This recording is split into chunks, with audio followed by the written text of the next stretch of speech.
Hello दोस्तों, नमस्कार। मेरे एक नए वीडियो में आप सभी का स्वागत है। आज की वीडियो प्रोफेशनली फ़ोटोग्राफी के ऊपर लिए क्योंकि आप देखेंगे कि जो फोटोग्राफ़र होते हैं वो एक साथ कई काम करने की कोशिश करते हैं, जैसे कि ड्रोन उड़ा लें और नॉर्मल कैमरे से सिनेमैटिक कैंडिड निकाल लें। तो ऐसे करके वो अपनी पार्टी का काम ख़राब करते हैं और इसमें क्या होता है ना कि आपकी पार्टी भी सर्टिफाइड नहीं होती है इन चीज़ों के लिए। तो आपको इन चीज़ों की सावधानी बरतनी पड़ेगी कि आप अगर कैंडिड कर रहे हैं या सिनेमैटिक कर रहे हैं तो आपको अपने ही काम पर फोकस करना होगा। बट आप ऑपरेटर लेके वैगनर ऑपरेटर लेके काम करेंगे और आप ही सोचेंगे सारा काम हम ही अकेले कर लें, तो ऐसा संभव नहीं है।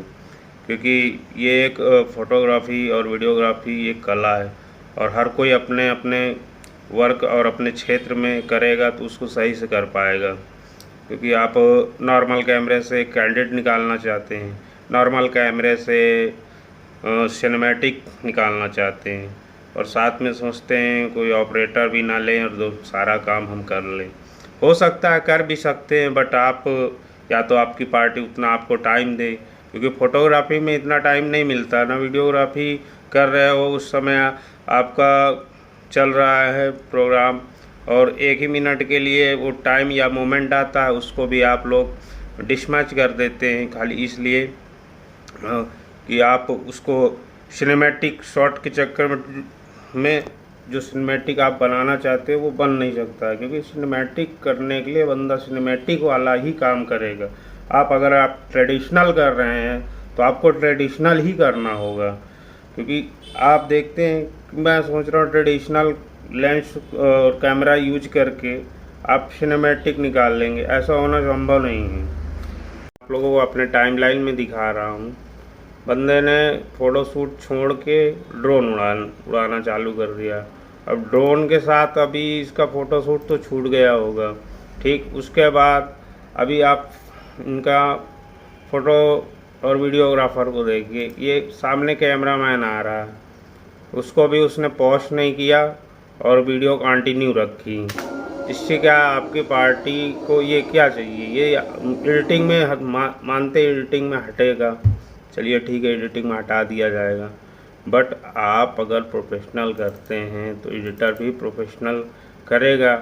अब आपका ही काम पूरा एडिटर को ही करना पड़े तो हो चुका भाई। आपको भी ध्यान देना होगा। बिगिनर फोटोग्राफर लेके चलते हैं, ऑपरेटर लेके चलते हैं, इसमें आप ध्यान दीजिएगा कि हो सके तो जो इस बंदे को आपने जो काम दिया है तो वो बंदा वही काम करेगा, तो आपका वीडियो और फ़ोटो निखर के आएगी, आपकी पार्टी भी संतुष्ट रहेगी।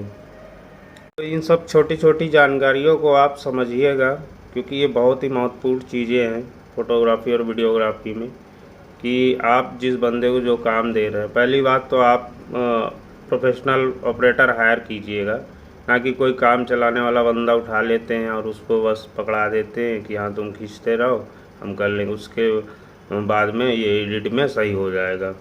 तो वो मानते हैं एडिट में सही होगा, क्योंकि एडिटर हम लोग बैठे हुए एडिटिंग करेंगे। लेकिन आपका अगर एडिटिंग में कहीं मिसमैच हुआ और वो डाटा ऐसे ही चला गया, या पार्टी ने आपसे कभी ओरिजिनल डाटा ले लिया आपका, तो क्या आप क्लिप छांटते बैठेंगे? क्लिप तो छांट के देंगे नहीं, आप तो टोटल डाटा देंगे। और टोटल डाटा में आपका जितना भी बेकार का डाटा होगा उस पर पार्टी आप पर फोकस करेगी, बोलेगी कि आपने काम ढंग का किया ही नहीं। तो थोड़ा इस पर ध्यान दीजिएगा। इस काफ़ी छोटी छोटी चीज़ें हैं, जैसे कि अभी वीडियोग्राफर काम कर रहा है, बट कोई कोई फोटोग्राफर होते हैं जो स्टिल कर रहा होता है, वो कैमरे के आगे बार बार आने की कोशिश करता है। या एक साथ अगर 4 फोटोग्राफर काम कर रहे हैं, वीडियोग्राफर काम कर रहे हैं, तो वो एक दूसरे का काम भी ख़राब करने के लिए एक दूसरे कैमरे के सामने आते हैं। तो ऐसा कभी नहीं होना चाहिए। बाकी सभी लोग मिल बांट के काम कर लेना चाहिए कि भाई थोड़ा तुम एडजस्ट करो, थोड़ा मैं एडजस्ट करूँ। क्योंकि फोटोग्राफी तो देखो ग्रुप के हिसाब से ही चलती है, ना कि वो अपने पार्टी को ज़्यादा दिखाने के लिए अपना फोकस कर रहा है कि मेरी पार्टी मुझे समझे बहुत अच्छा मैं काम कर रहा हूँ। तो इसमें अच्छा करने के चक्कर में आप दूसरे का काम ख़राब करते हैं, तो ऐसा ना करें। और आई होप आप मेरी बात समझ रहे होंगे, और ये काफ़ी ज़रूरी बात थी, ये बात समझना चाहिए, क्योंकि हम लोग जब एडिटिंग करते हैं देखते हैं कैमरामैन स्टिल वाला वीडियोग्राफर के उसमें आ रहा और वीडियोग्राफर वाला के कैमरे में स्टिल वाले की इमेज आ रही है। तो आपको मिल बांट के ही काम करना पड़ेगा ना, दोनों को समझ के एक डिस्टेंस बना के काम करना होगा। क्योंकि कई बार तो ऐसी वीडियो आती है जिसमें कि जूम करके, अभी मान लो उसने 16-50 का लेंस लगाया और जूम करने की कोशिश कर रहा है, पीछे ब्लर जाएगा। तो कैमरे के अकॉर्डिंग आप रिकॉर्डिंग करिए, अपने लेंस के अकॉर्डिंग आप फोटोग्राफी कीजिए, तो आप बेटर फोटोग्राफी दे पर। एक डिस्टेंस होता है हर चीज़ का काम करने का, कि जैसे आप काम कर रहे हैं, अभी मैं 16-50 की बात करूं, 16-50 लेंस लेके हम कोशिश करें कि हम उसको काफ़ी दूर का पोज दिखाएंगे तो वो ब्लर ही हो जाएगा। क्योंकि मैक्सिमम 16-50 तो अपने पोर्ट्रेट या क्लोजअप के लिए ही काम किया जाता है। उस पर 35 mm लेके आप सोचेंगे मैं वहाँ तक, क्योंकि 35 mm तो कैंडिड और सिनेमैटिक में यूज होगा।